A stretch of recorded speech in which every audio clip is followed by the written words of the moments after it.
Bismillahirrahmanirrahim.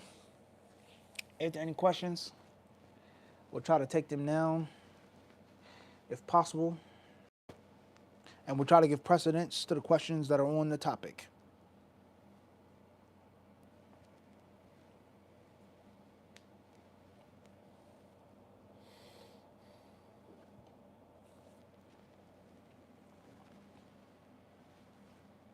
The first question is coming from Anwar Ali from London, UK. Assalamu alaikum wa rahmatullahi wa barakatuh. What are some of the main things one should have understood from sitting in your classes, explaining, and Muslim over the years? Love of knowledge, respect for Islamic scholarship, love for hadith and the scholars of hadith. Wallahu alam. Using your brain, thinking critically. Don't be a fool. Don't be a blind follower, a tag along. Don't be a lackey to anybody. Use your own brain. Research, humility, respect. Know the value of yourself. Know that you don't have that much knowledge, right? Learn how deep Islam is and how beautiful Islam is. Wallahu alam. And of course, the superiority of the way of Ashab al-Hadith. Question is coming from Flanders, Belgium. Initials MB. Mufti Allah Mubarak, you have a lot of life experiences. Can you share with us some good advice on life? Wa alaikum salam wa rahmatullahi wa barakatuh. May Allah bless you and bless all the Muslims in Belgium and around the world. Ameen. And a specific dua and a specific shout out that we make for the disciples of Hadith, wherever you are. May Allah keep you firm. Allahumma ameen. May Allah give you guys happiness in this world and the next. And Allah protect you from all means of suffering and illness, mental, spiritual, physical. Allahumma ameen. What I would say from my humble life experiences, general advice is to realize that time is very limited. Cherish it, value it. You spend your time, you spend your life being grouchy and grumpy, complaining, depressed, fighting, arguing. You spend your life looking down, what I don't have, what I didn't get, what was done to me, this person did this to me, this person oppressed me. You spend your life looking at the negative aspects and blaming everybody for your problems, blaming yesterday for your problems for today, talking about the future versus today. This is one of the reasons behind suffering in life. All right, and we've done many classes on this. We have explanations of this in books with regards to how to live a happy life as a Muslim. But you're asking me, from my own personal life experiences, is to be grateful for what you have. Your problems aren't that bad, trust me, compared to the next man. You think you're going through something, look at someone else who's going through worse. And just try to be positive and just try to make the most and the best out of life that you have, that Allah gives you in the moment, right? And from my life experiences is to, this may sound funny or somebody may take it the wrong way, but I'm going to say it, be an opportunist. You got to seize the opportunity that Allah gives you. It's right there in front of your face. You got to take it.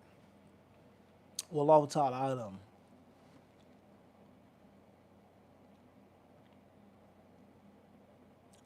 AA from London, UK. What is the best voluntary act to build mental resilience? There are many. If I had to pick one off the top of my head, fasting.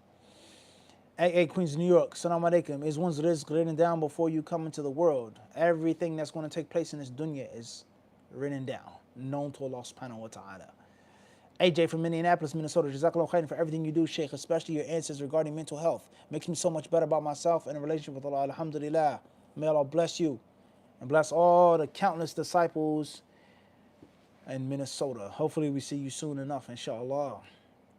Some real good peoples out in Minnesota, real good friends, some good disciples, huh? Out in the lands of the Vikings.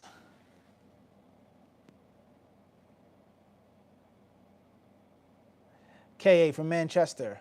Barakallahu Fik, Mufti, is there any basis to the idea that one should look to their potential spouse's mother when considering them for marriage? I'm worried as her mother is abusive. There lies no doubt there's a basis to that. How do you know that a woman is fertile? Right? Marrying a woman for her lineage, right? Etc. Be mindful. But just because a woman has a mother with some issues, we all have issues. That's first and foremost. Let's get that straight. And I keep repeating this. And I think that this is one of the greatest and most widespread diseases and cancers in the ummah, is that attitude that my sweat doesn't smell. I don't stink when I sweat. Everybody, they're pointing the other finger at the next person, and they're forgetting about their own dirty laundry, their own problems, their own sins, their own mistakes, and akhta ilmiya, right?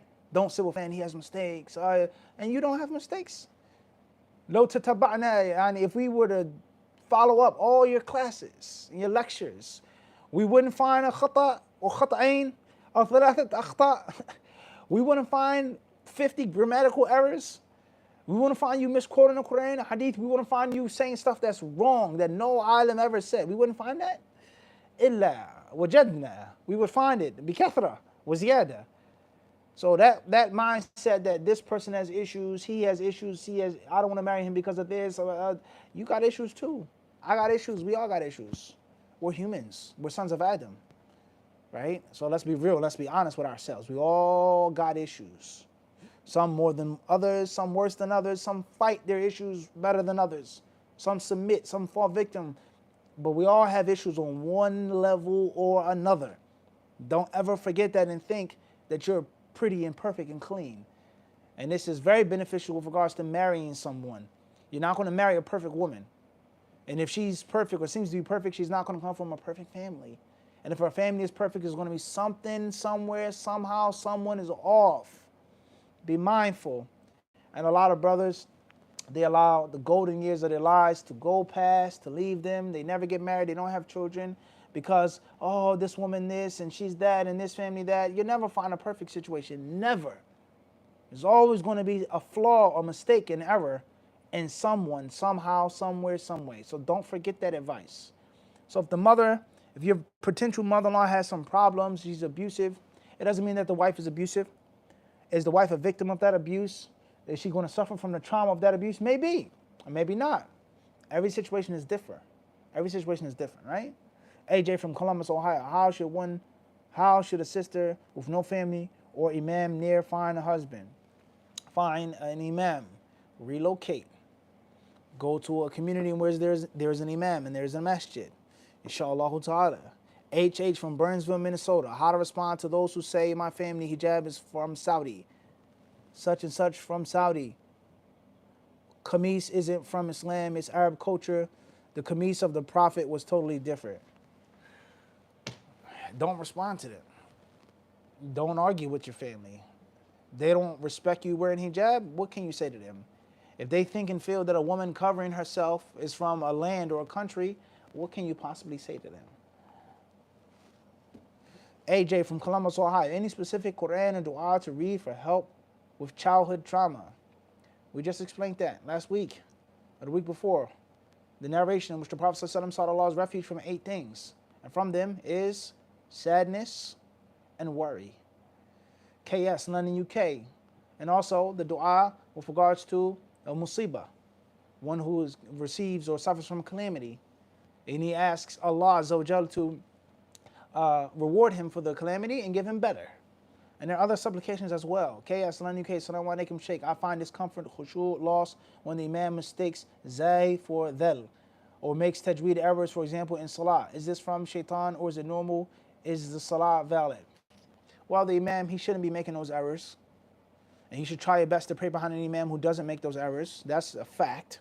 And imam making errors and messing errors can have an effect upon someone's khushu' loss. That's a fact. But be careful of waswas. Be careful and mindful of waswas. HK Manchester, UK. Pray Allah blesses you, Imam. If these are amateuristic games of making things simplistic or being played, what advice would you give to us for those wanting a more analytic approach. Clear. Discipleism. Read the book. Follow the book. It's that simple. And under any circumstance are we saying that everything is analytic and technical. We don't promote any extremism. Right in the middle. That's the point we're trying to get to.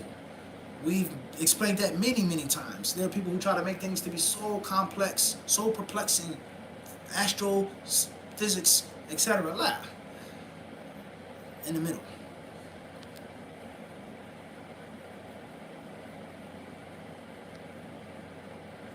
MB from Marietta, Georgia. Assalamu alaikum, Sheikh. How can someone attend one of your lectures in person? Well, you can come in one of the physical locations, whether it's in New York, whether it's in New Jersey, whether it's in Minnesota, whether it's in Philadelphia, whether it's in Atlantic City, wherever we are, inshallah ta'ala. Lectures and the announcements, traveling in person, obviously, to be honest, they haven't been the same since the COVID pandemic. But if you want to go to a physical location, come to New York City on Wednesdays, inshallah ta'ala. It's the normal schedule unless we have to travel or we're sick or something. Friday, every other Friday, Philadelphia, etc. It's all there on the page. MB, Flanders, Belgium. Is insurance only gharar or also riba? I would advise you to go back to the lecture series that we have been on insurance, which we've explained that in detail.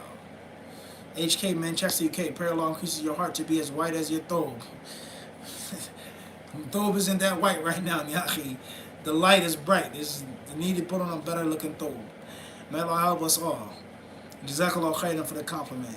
Sheikh, many times I've experienced this, people, Muslims and non-Muslims, feeling entitled to enforce their opinions and positions upon us. What would you advise to combat this and keep our hearts safe from confusion? You tell them thank you very much and have a nice day. Keep it moving. It's that simple. They're Muslim. Jazakallah khairan for your opinion. I appreciate that you felt comfortable of sharing your opinion. Assalamu alaikum. Brother, you have to do this. You have to do shukran. Shukran. Jazakallah khairan. Keep it moving. Don't get stuck arguing and fighting with people who will come in an aggressive manner. Anyone who's forcing their view upon you, stay away from them.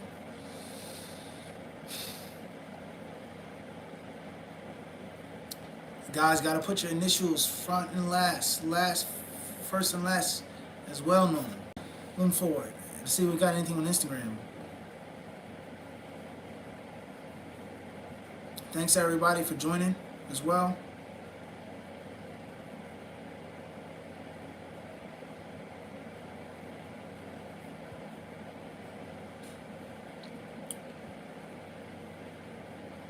Question is coming from.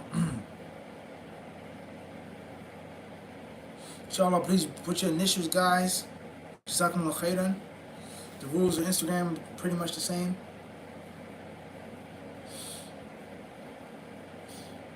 AB from Boston, Massachusetts. Does HadithDisciple believe in being in mixed panel discussion if there is physical separation? What do you mean by mixed? Mixed with what? Salt and pepper? What are you mixing it with? Lemon and milk? What's mixed? Mixed between sexes, between genders, between what ideologies? What do you mean by mixed? What do you mean? Blended? What do you mean by that? Please, guys, put your initials in the actual question and your location as well. Jazakumullah khairan.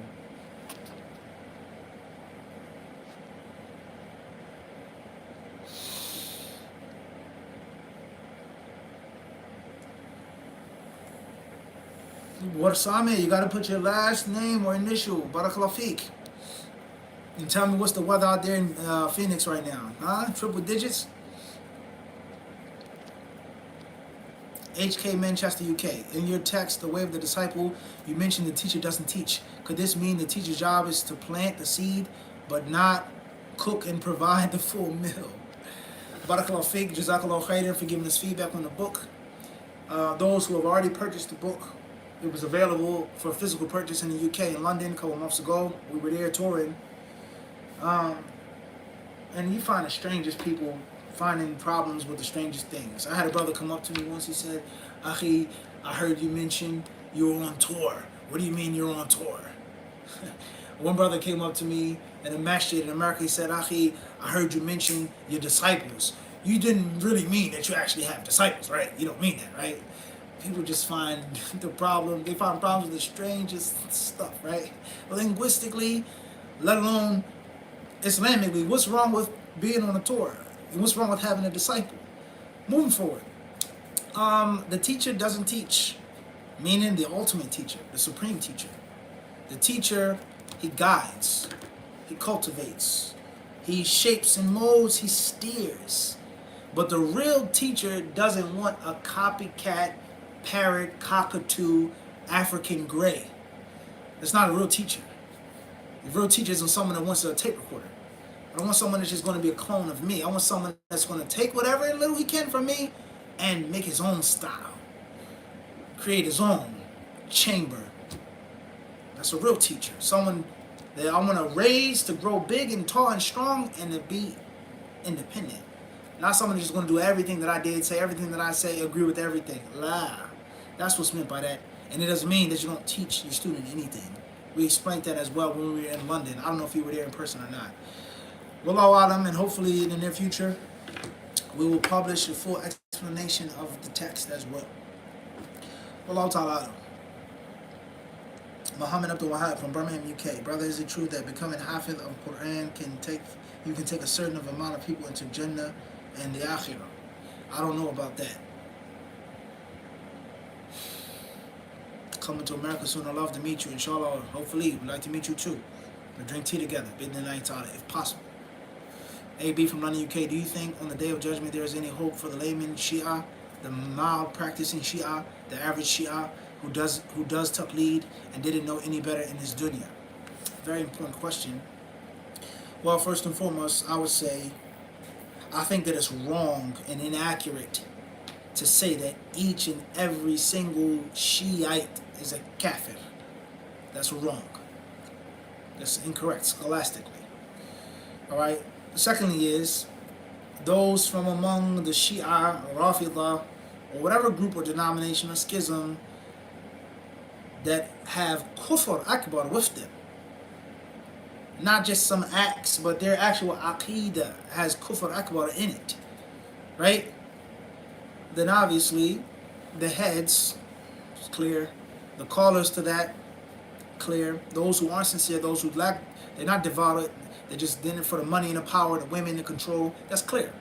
But the average follower who's sincere, they never had the exposure to the truth, they never were exposed to the proper way, then Allah does not punish a soul unjustly, period. Allah does not ruin a town except that the people of that town are zalimun, Allah says, period. So Allah doesn't punish anyone unjustly. If someone was ignorant, they had no knowledge, they had no access to the proper knowledge, they were held and prevented from the proper knowledge, the proper dawah, Allah is not going to punish that person unjustly in their affairs with Allah subhanahu wa ta'ala. That's what I would say. Wallahu ta'ala. AJ, Columbus, Ohio. Sheikh, the videos are kind of not organized. Any Jazakallah khairan for your feedback. I think that they're organized if you pay attention properly. They may not be organized the way you want them to be or your standard other YouTuber, but if you look at the playlist, the dates, the live streams, etc., they are.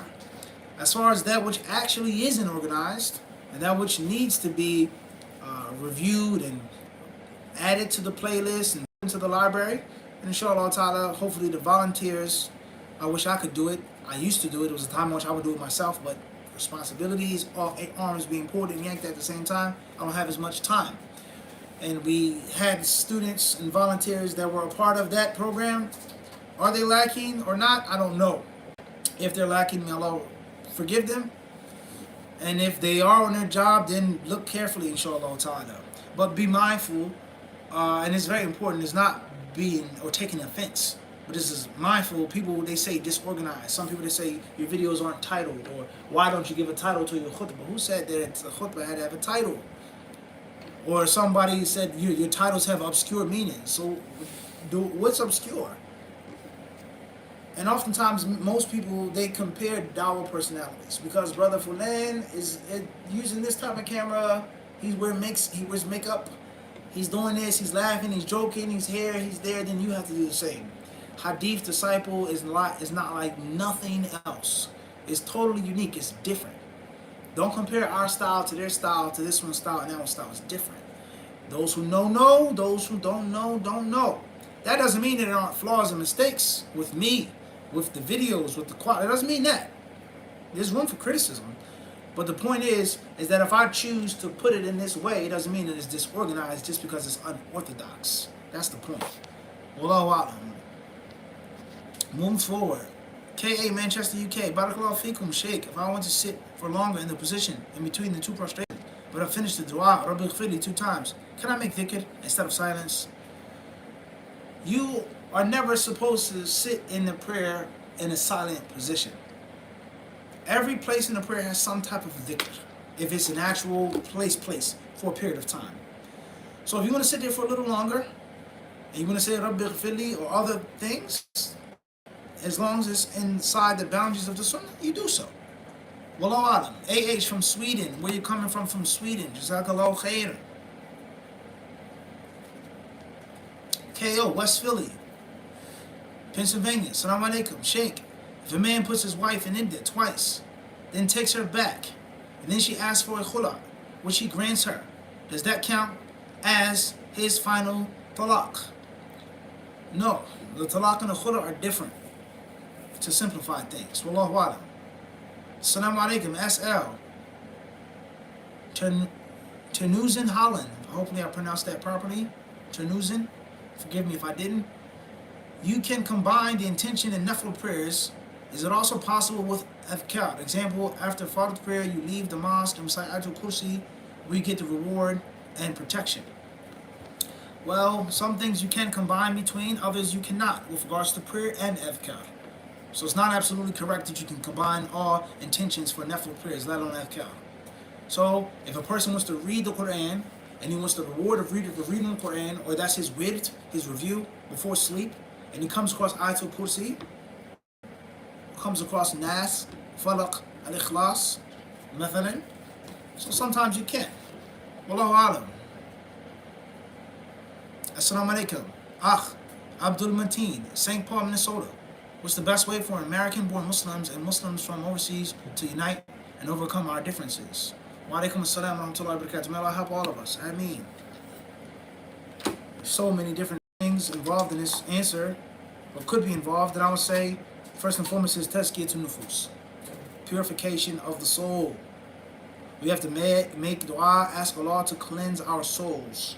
As long as our souls remain dirty and filthy, our hearts and our minds, then our physical unification will be difficult, if not impossible. Greed, jealousy, envy, racism, colorism, tribalism, nationalism, sexism, feminism, chauvinism, right? Pride and arrogance, scorning, looking down upon your Muslim brother, okay? Arrogance, conceit. These are main ingredients of physical division. We ask Allah to protect us therefrom. And there are other factors as well. And from those factors is realizing that we're not going to agree on every single thing. And we don't have to agree on every single thing to unite. And there are different levels and types of unity. We come together on projects and things. Doesn't mean we have to on everything else. It's a detail. Allah khairan. Allah ta'ala. MW Muhammad Abdul Wahab, or Muhammad Wahab from UK, Birmingham. I mentioned that already. AH from Gothenburg. Gotta mention everything. City, state, town, village, cottage, whatever. Kullu shay. SS from London, UK. Is vinegar that you are now not sure how it's processed permissible to eat. The general rule is that which causes you to be doubtful, stay away from it. There are 1,000 other things, condiments that you can use. Don't use something that you have doubt over. Period.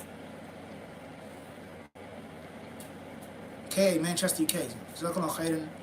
There is a carbon mineral called shungite from Russia, which science shows can minimize EMF radiation. Is it a deficiency in Tawheed if I have it around me?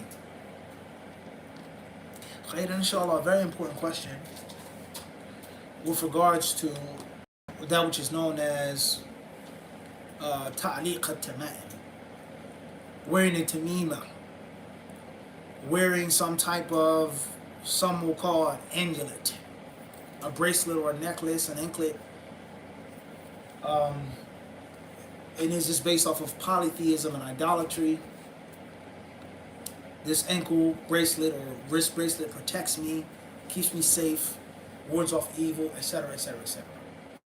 It causes me to be safe from sickness, etc., etc., etc. It's a very important issue, widespread issue, and this is one of the first books, or one of the first chapters that you're studying Kitab al-Tawheed of Muhammad bin Abdul Wahhab, rahimahullah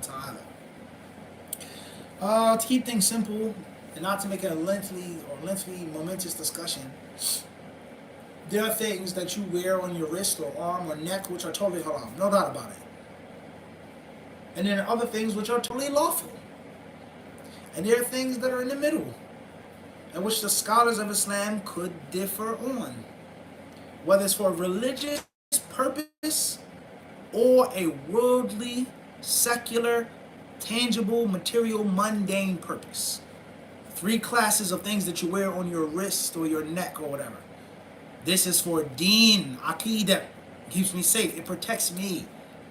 And is agreed upon that it is haram. And there may be other things in which there is difference of opinion.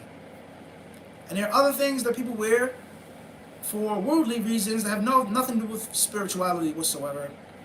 And there are other things over which the scholars, they differ with regards to, etc. So therefore, I would advise you to stay away from it if you can. That's first and foremost my advice. But under any circumstance, does it mean that if a person does something for a clear medicinal reason, clearly medicinal, that is automatically an issue of spirituality and shirk and kufr? La yalzam. And obviously this is a sensitive topic. Many people have given fatwas on this. Some people that wear a bracelet for carpal tunnel or this type of ism and this syndrome, arthritis, so on and so forth, right? Long discussion, water, salt, iron, the different parts of the human body, the elements, the minerals of the earth. It's a long discussion. But we don't go extreme on anything. And there's some people who say this is shirk to say this, it's kufr to say that, but they use compasses. How does the needle move? By Allah, I ask you. What makes the needle move and swiggle and swivel around? What makes a little small, tiny, slender piece of metal move magically in a direction and you find the qibla? How does that work? It's something tangible, something scientific, right? So if someone says that this is a mineral, this is found in this rock, this is found in this type of salt, this is put on a part of the body and it removes the pain, it takes the moisture out of the muscle tissue, it is proven scientifically with the bone, how can you now say that that's shirk and kufr? When you use the magnetism here, you use the salt there, you use the properties of this soap, of this flour, to remove this from your skin, to remove this from your intestines, etc. So we have to be consistent. That's the point. That's the point I would say. Everybody clear on this? And it's very important to break it down and to look at it like this, scientifically. Ilmiyan, not just with desire. Everything that you put on your wrist doesn't have to be because of religious reason. If I'm wearing a wristwatch, it has nothing to do with my deen. Rather, the wristwatch helps me practice my deen with salat, etc. But it's not a spiritual practice by being wearing a wristwatch. And if I wear a type of band or necklace or something with medicinal benefits, it doesn't have to be a tamima. Let alone if the narration pertaining to that or the narrations are weak and inauthentic. So the issue needs to القضية تحتاج إلى معالجة علمية. That this issue needs to be dealt with properly, scientifically, not with the desires, the superstitions of people. Anything you wear is shirk, anything you wear is kufr, anything you wear is a tamima. That's not the case. And there are many things that we use and we benefit from in our modern world that's based off of scientific fact. That's based off of magnetism or iron or something comes from this mineral and it's proven to have qualities that heal in the human body. So you can't necessarily say that that's from the pagans of Quraysh 100% every single thing. You guys get the point I'm trying to make? And of course, tread with precaution and be careful, and I hope that everyone can appreciate these precise details that will bring justice to the argument and the situation and not further confusion. Huh? Wallahu a'lam. Khairan inshallah ta'ala. AM from Queens, New York. I've missed years of salah in my ignorant days. Now I regret it with my heart and have repented. Do I have to make up all of the prayers I missed? Will Allah forgive me? Make tawbah to Allah. Make sincere tawbah and start with a fresh, clean slate. Do the right thing.